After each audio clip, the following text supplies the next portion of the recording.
हमको बड़े बड़े खानदानों से नहीं है ना, हमारे को बिजनेसमैन मैम, पापा फार्मर हैं। 4 एग्जाम निकालने के बाद भी आज भी हमें यहाँ पे दर की टोक निकालनी पड़ती है, तो इसमें हमारा कसूर थोड़ी ना है। डेट पे डेट दी जा रही है मैम, हमारी गलती बता दी जाए। सरकार की जो 10 गारंटी थी उसमें दूसरी गारंटी थी कि हमें 5 लाख रोजगार देंगे हम 5 सालों में। आप 5 लाख रोजगार की जगह हमें 5 लाख बोतल जहर दे दीजिए, और कोई ऑप्शन नहीं है, या ज्वाइनिंग या जहर।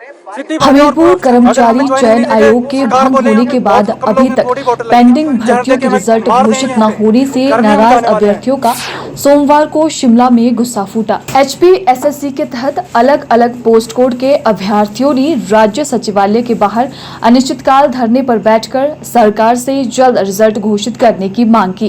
पोस्ट कोड अभ्यर्थियों ने आरोप लगाया है कि अफसरशाही के लापरवाह रवैये के कारण ही उनका परिणाम लटका हुआ है। अभ्यर्थियों का कहना है कि सरकार जानबूझकर भर्तियों को मुकदमेबाजी में फंसा रही है ताकि ज्यादा लोगों को भर्ती न करना पड़े। रिजल्ट न आने से उनका भविष्य अधर में लटक गया है। अभ्यर्थियों का कहना है कि परिणाम को रोककर रखना न्याय संगत नहीं है। व्यवस्थागत खामियों के चलते पेपर लीक हुआ तो ऐसे में बाकी अभ्यर्थियों का क्या कसूर है। रिजल्ट के घोषित न होने और भर्तियां न होने से उन्हें परेशानियां झेलनी पड़ रही हैं। अभ्यर्थियों का कहना है कि उन्हें प्रोविजनल नियुक्ति दी जाए, लेकिन सरकार जानबूझकर भर्तियां लटकाने में लगी हुई है। हम वी वांट अपना पेंडिंग रिजल्ट चाहिए, वी वांट पेंडिंग रिजल्ट, हमें न्याय चाहिए। हमारा 980। बार बार पॉलिटिक्स क्या मतलब है ये? हम तो राजनीति में नहीं है सर, हम तो एक सीधे साधे पढ़े लिखे बेरोजगार युवा है जो सड़कों पे आ गए इनकी वजह से।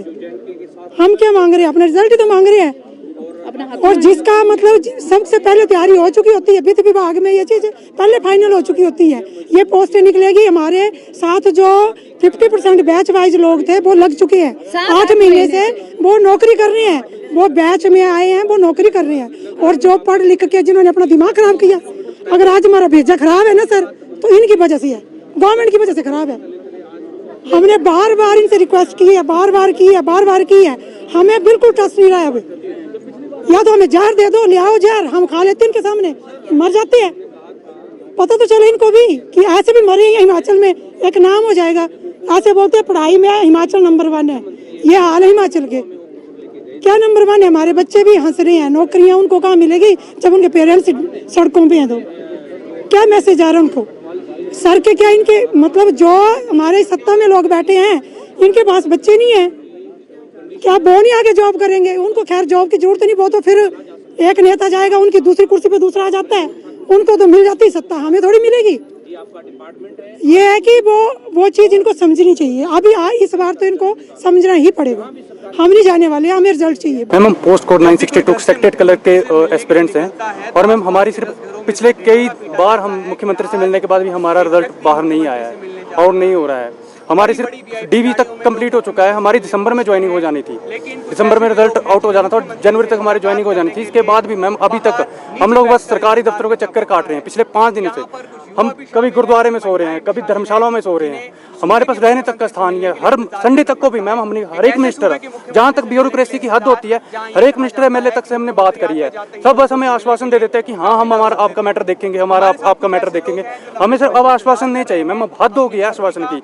हर तक आप 60 दिन तक, एक जब सरकार बनी थी ना मैम, उन्होंने बोला कि व्यवस्था परिवर्तन हो रहा है, हमने व्यवस्था परिवर्तन को एक्सेप्ट किया। हमने बोला कि सरकार कुछ अच्छा करना चाहती है। पेपर लीक मैम, हमने पहली बार हमने पेपर नहीं दिया, ये हमारा पहला पेपर नहीं है। मैंने 12 से ज़्यादा बार DV दे चुका हूँ मैं, ये हमारा पहला पेपर नहीं है। अगर सरकार हमें भी यही लगा कि पहले पेपर लीक होता होगा, हमारी सिलेक्शन इसलिए नहीं होती होगी। आज हम चार से ज़्यादा पेपर में मेरी सिलेक्शन हो रखी है, सारे बिजनेस इंक्वायरी में है। हमारी सिर्फ एक ही डिमांड है, कंडीशनल ज्वाइनिंग। सिर्फ यही रास्ता है, क्योंकि हमने ये रास्ता पता करा है, ये एक कानूनी रास्ता है, ये कोई हवाई बात नहीं है। क्या इससे पहले कंडीशनल ज्वाइनिंग नहीं दी गई है? जो 556 में कंडीशनल ज्वाइनिंग दी गई है, इससे पहले सेंट्रल गवर्नमेंट में भी कोर्ट के डिसीजन के बाद ये कंडीशनल ज्वाइनिंग दी गई है, इसलिए हमें कंडीशनल ज्वाइनिंग दे दी जाए। इसके अलावा और कोई रास्ता नहीं है। हम विजिलेंस में भी जाके आए हैं, हमें CM साहब के प्राइवेट सेक्टर ने हमें बोला कि DIG मैम से मिलो, वो आपका देखे कहाँ तक पहुँचेगा। हमें DIG मैम ने बहुत, जो हमारे आज तक के डाउट थे वो मैम बहुत अच्छे हैं, उन्होंने पूरा गाइड किया कि इंक्वायरी और रिजल्ट का कोई कनेक्शन नहीं है। हम उनसे भी जो भी सवाल पूछा था कि केस अंडर इंक्वायरी, हम मैम कहते हैं हाँ अंडर इंक्वायरी है, क्या इनमें रिजल्ट दिया जा सकता है? तो उन्होंने भी कहा कि सरकार अपने एंड से डिसीजन ले सकती है, रिजल्ट दिया जा सकता है। तो सरकार अभी भी हमें पता नहीं क्यों बेवकूफ़ समझे जा रही है कि हम पढ़े लिखे हैं, हमको बेवकूफ़ नहीं है। हमने 4 साल मेहनत करके एग्जाम निकाला है, ये 2020 से मैं एग्जाम देता आया हूँ। हमको बड़े बड़े खानदानों से नहीं है ना, हमारे को बिजनेसमैन मैम, पापा फार्मर हैं। 4 एग्जाम निकालने के बाद भी आज भी हमें यहाँ पे दर की टोकरी निकालनी पड़ रही है, तो इसमें हमारा कसूर थोड़ी ना है। डेट पे डेट दी जा रही है मैम, हमारी गलती बता दी जाए। सरकार की जो 10 गारंटी है, उसमें दूसरी गारंटी थी कि हमें 5 लाख रोजगार देंगे हम 5 सालों में। आप 5 लाख रोजगार की जगह में 5 लाख बोतल जहर दे दीजिए, और कोई ऑप्शन नहीं है, या ज्वाइनिंग या जहर, सीधी बात है, और कोई ऑप्शन नहीं है। अगर हमें ज्वाइनिंग नहीं देंगे, सरकार बोले यहाँ पे बहुत कम लोग हैं, थोड़ी बोतल लगेगी, जहर देके हमें मार दें यहीं पे, घर नहीं हम जाने वाले हैं। हम लोग मैम 8 महीने से सफ़र कर रहे हैं, हमारा फाइनल रिजल्ट आउट है। यहाँ पे बात की जा रही है प्रोविजनल रिजल्ट की, हमारी तो प्रोविजनल ज्वाइनिंग ही बची हुई है। तो सरकार को ये देखना चाहिए ना कि बच्चों को 8 महीने से आप लोग सफ़र करा रहे हो, यहाँ पे कितनी दिक्कत वो बच्चे फेस कर रहे हैं। हम लोगों को लाइफ में आगे बढ़ना है, अगर उनके खुद के बच्चे होते हैं यहाँ पे खड़े होते हैं तो उनको कितना बुरा लगता। हम मैम यही कहना चाहते हैं कि जितना भी जल्दी हो सकता है हमें हमारी ज्वाइनिंग मिलनी चाहिए। हम टोटल मैम स्टूडेंट इसमें 12 थे, उसमें से 12 बच्चे सिलेक्ट हो चुके हैं। हम एक मैम इसमें कल्पिट विजिलेंस वाले ने बोला हुआ है कि हमें एक पे सस्पेक्टेड है इसमें, तो मैम एक बच्चे की सज़ा आप 11 बच्चों को दे रहे हो। और मैम बिजनेस वाले से हम जितनी बार भी जाते हैं तो यही कहते हैं हमें कि हो जाएगा, नेक्स्ट टाइम हो जाएगा। हम मैम सीएम मैम से भी approximately I think 6 to 7 time मिल चुके हैं सर से हम। तो मैम हम लोग क्या सफ़र ही करते रहेंगे क्या पूरी लाइफ यहाँ पे बैठ के? हम लोगों को लाइफ में आगे भी तो बढ़ना है।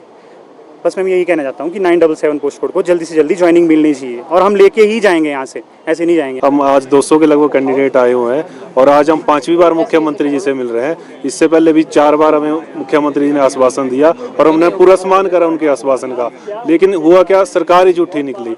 तो लास्ट टाइम हम मिले, मेरे सामने बात करी, उन्होंने अपने विजिलेंस टीम से बात करी कि इनका रिजल्ट कैसे निकलेगा। मैडम ने खुद उनको बताया कि आप इनकी फाइल पुटअप करो, 3 दिन एक जगह लगेंगे, 3 दिन दूसरी जगह लगेंगे। मुख्यमंत्री ने बोला 7 दिन बाद आप हमारे पास आ जाओ। अब 10-12 दिन बाद गए, 10-12 दिन बाद मुख्यमंत्री ने ऐसे हो गया जैसे हमें जानते ही नहीं है। हम पूरा दिन ओक ओवर में खड़े रहे, कभी सेक्रेटरेट, कभी ओक ओवर, कभी सेक्रेटरेट। शाम को 8 साढ़े 8 बजे हमारे लोग घर आ गए और फिर हमने प्रोग्राम बनाया कि नहीं, ये सरकार ऐसे मानने वाली नहीं है। फिर सरकार की ये सर जिस झूठ फैलाया गया, उसी के कारण से हम दोबारा आज यहाँ पे 200 लोग फिर से इकट्ठे हुए हैं। और हम ऐसे नहीं जाएंगे बिल्कुल भी। या तो हमें, अगर सरकार सच्ची अपनी जगह सच में रिजल्ट देना चाहती है तो वो हमें एनओसी दिखाए, विजिलेंस टीम से एनओसी ले और अपनी तरफ से टाइम बाउंड का नोटिस दे, तब हम इनको मानने की नहीं सच कह रही है। नहीं तो मेरी तरफ से मैं साफ कहता हूँ कि सरकार झूठी है और हम यहाँ बिल्कुल नहीं जाएंगे जब तक हमारा रिजल्ट नहीं देते।